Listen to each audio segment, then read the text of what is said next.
তো লবণ দিয়ে ইলিশ মাছ আমি প্রথমত লবণ দিয়ে রাখছি, অনেক দিন পর নিলাম। নিয়ে এখন কেচি দিয়ে কেটে ছোটো ছোটো করে নিব।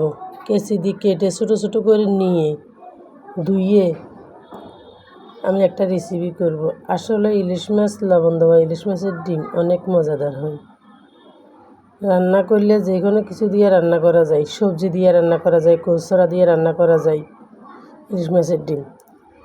আবার এই ইলিশ মাছের লবণ দেওয়া ইলিশ মাছ এগুলো লবণ দিয়ে রাখি দিছি মনে হয় আট নয় মাস বা 1 বছর। এই ইলিশ মাছের লবণ দিয়ে রাখছি যে ওইখান থেকে লবণ দিয়ে রাখি, দুইটা তিনটা একটা একটা করে যখন যায় মন চা তাই খেতে পারি, খাওয়া যায়।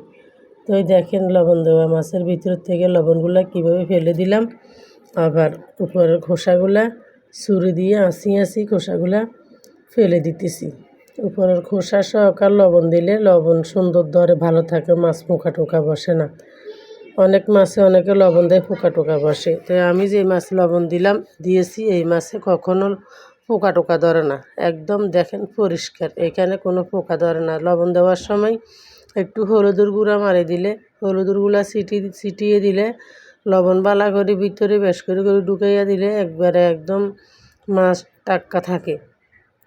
মাছের ভিতরে কোনো পোকা হয় না, কোনো গন্ধ হয় না, কোনো কিছু হয় না। তো আমার মাছগুলা পরিষ্কার করানো হয়ে গেছে, আমি এখন ধুয়ে ফেলতেছি ভালো করে, হাত দিয়ে ভালো করে পরিষ্কার করে ধুয়ে ফেলতেছি। কারণ এই মাছের লবণ বেশি, সেই জন্য ভালো করে ধোয়া লাগে।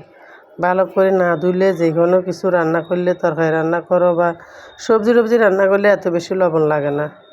এমনি হয়তো মরিচ কলা দিলে, এমনি রান্না করলে, কদু পাতা দিয়ে রান্না করলে তাহলে লাগে, ভালো করে পরিষ্কার করানো লাগে। আমার পরিষ্কার করা হয়ে গেছে, ধোয়া শেষ। এখন সিজার দিয়ে কেটে মাথাটা আলাদা করে ফেলতেছি। মাথা দিয়ে আমি কচুর আড়ি রান্না করব। আর মাঝখানের মাছগুলা দিয়ে, ডিম দিয়ে, মাছগুলা দিয়ে একসাথে মিলে আমি একটা লবণ দেওয়া ইলিশ মাছের একটা চচ্চড়ি করব।